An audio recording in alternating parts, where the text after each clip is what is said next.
It's starting to record now. Destiny, what type of company do you own? I have a mom and pop shop. I make my own shirts of any design that I like. Okay, so you have ownership. You can do whatever you want because you're the owner of the company. So I noticed that you have quite a few materials on your desk versus if I slowly look at the entire group. This is the group of mom and pop stores. You can tell they're working. They're working very hard. There's no time to stop. And they have quite a few materials on their desk. When you look over here at this group, very clean and orderly and organized, and they're working on, Amani's over here getting the design of his shirt. He's the fitter, so he's getting it designed while Logan is dyeing it. And apparently this assembly line is working kind of slowly like the Lucy and Ethel version because we have some people sitting. So guess what? Y'all need to beef it up over here so that we don't have people sitting on our assembly line. Because when we learn about Henry Ford, we know that he has a moving assembly line so that you have to move at a certain rate and get faster at your jobs. Okay? Now, this is true. Grant, what's your job for this company? I have to get all the materials and ship and make sure that the shirts when they're finished are shipped. Okay, so you work in distribution? Yes. Okay, so you're handing out materials to the workers and you mail out the finished product? Yes. Okay, thank you.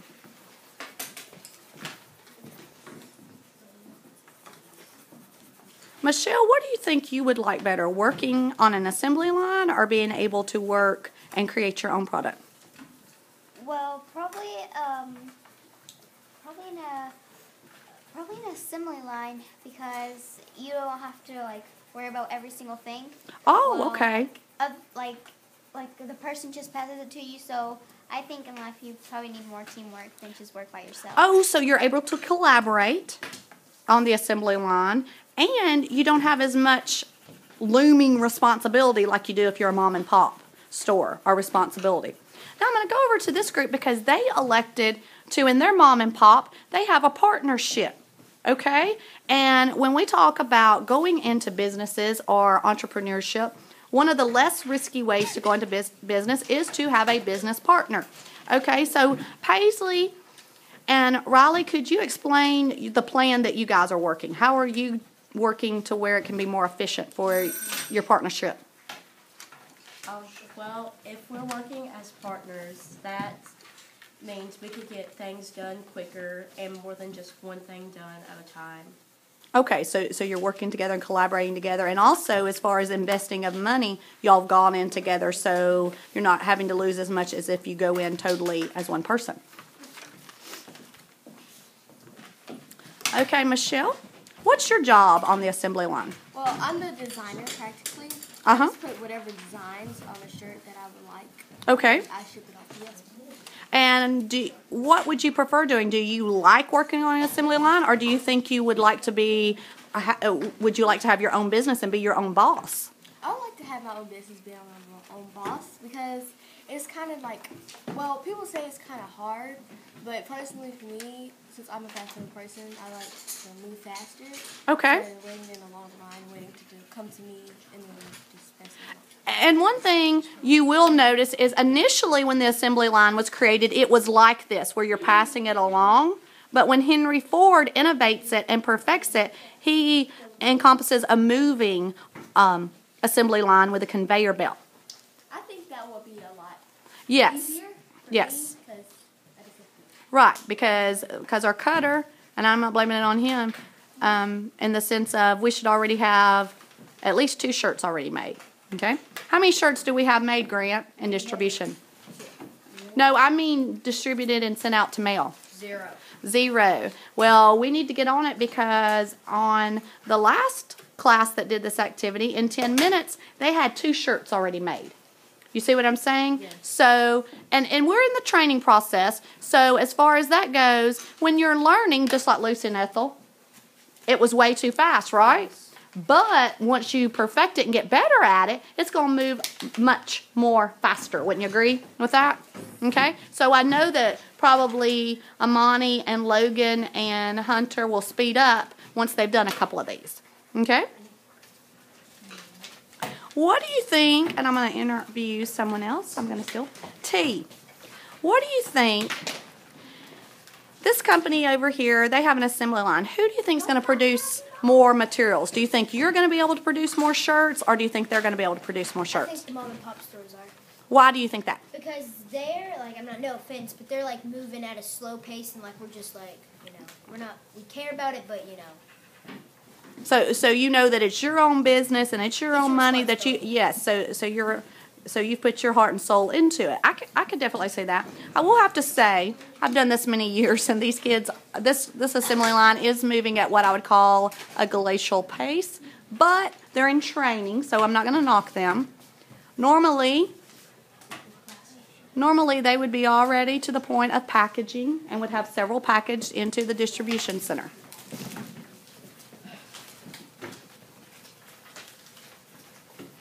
And we have a mom and pop store about to distribute before the assembly line.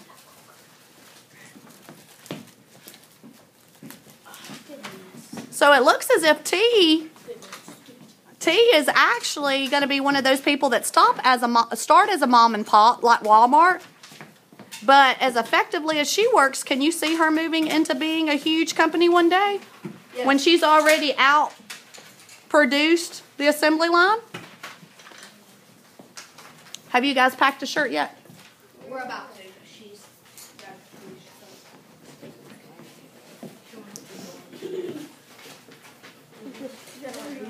okay, now you trademark it and pack it. Yeah.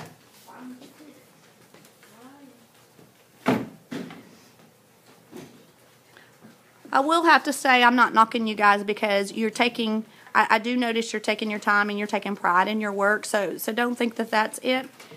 When you are working on an assembly line, you will perfect this craft because you're doing what? Logan, how will you perfect this craft? You're doing it Take your constantly. time. Logan, why would you perfect this craft? Well, you want to make sure you don't mess up in the process. This is true, but after time, why would you be able to do this faster and perfect it? Because you're learning a lot quicker than you usually were when you first start off. You're like, I can't do this fast enough, but when you get used to it, you just adjust to it now. Well, that's true. Are you having to do one job or multiple jobs? One. One. So when you're only doing one job, does that mean you normally get better at it? Yeah. Exactly, because you're specialized is what it's called. You're specialized in a field.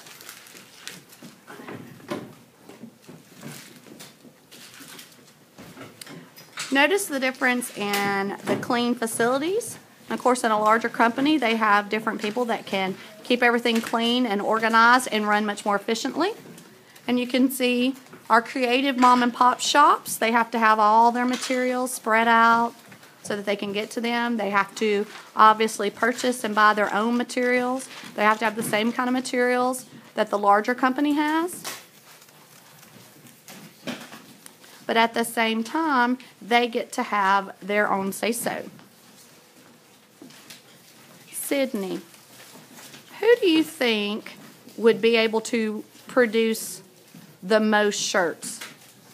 I think a really big store because they would have a lot more people to go through and make. Well, let me ask you this. If they're able to produce more shirts, are they going to be able to sell their shirts at a lower cost because they have more? Or are they going to raise their cost? I would think they would go for a lower cost because they would sell faster. Exactly, and they have more of them. So if they're able to produce more and sell them at a lower cost, what's going to happen to the mom and pop store's shirts? They're probably going to have to lower the prices so they can get some sales. Well, they may have to put their shirts on sale, but usually they have made less, so they're having to sell them at a higher price. And what are people going to do? Are they going to buy the higher price one most of the time, the higher price one, or are they going to buy the lower price one? The lower price. Exactly. So if people are buying from the larger company, what's going to happen to the smaller companies? And I'm going to pose that question, and I'm going to go to Stephen. Stephen, who are they going to? What's going to happen to these smaller companies if everybody's buying the shirts from the larger company? They're probably going to close down. They may close down. What's another option for them, Mackenzie? Instead of these businesses closing down, what else could they do to their company? They could probably make more shirts with better designs. Oh, so maybe have what's called specialty items? Yes. So in other words, maybe where their shirts look very similar, you would have something that stands out and people would want them. Yes, or possibly buy one get one free or something. Oh, so, and you could have a sale as well, a gimmick to get people in as well. But at the same time, if you have a specialty item, then somebody might come to your store specifically looking for a specific item. Does that make sense? Yeah. Riley, instead of a company going out of business, what's another way maybe they could cut their losses? What might the bigger business want to do? All right. Well, the bigger business, they have more items because of the way they are doing theirs, and they're not alone.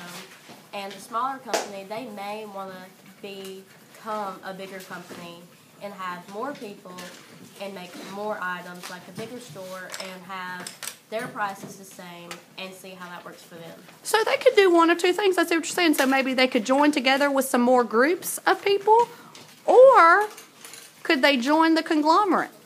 They could probably join with them. And maybe, and in that case, usually they sell their store to the conglomerate. Okay? So it might be they're totally wiped out and go out of business, or it might be a larger company comes in and says, hey, I like what you're doing. Can I buy your store? And if that's the case, especially what Mackenzie talked about when she said, hey, if we have a specialty item, if there is a small store with a specialty item, that larger store may say, hey, I want in on that because I can probably make the same thing and make it cheaper, but you've already trademarked it, you've copyrighted it, it's yours, but I want to buy it from you. So I like that. Very good. Ryan, what do you think? Who do you think is going to make more shirts, the assembly line or you guys, the mom and pop? Most likely probably us. Okay, why do you think that? Have you finished a shirt yet? I'm almost done. Okay, so you're still on one. How many have y'all finished, Grant? We're on our third. They're on their third. So who's making more, the assembly line or you? So they're making more shirts, but yet your shirt is very detailed. So I really like it. So why would a person choose your shirt that might be a little more expensive over their less expensive shirt?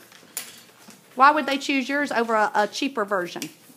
Because it probably looks more better. Okay, so it looks better, and maybe they want it for a special occasion, or they just enjoy it and like it, and they'll spend a little bit more money on it. Okay, very good. Okay, that's summarizing our simulation for today. We worked with an assembly line and compared an assembly line to a mom and pop business. And the students are going to continue on and learn about the terms mass production, assembly line, the middle class, and monopoly. You guys have a good evening.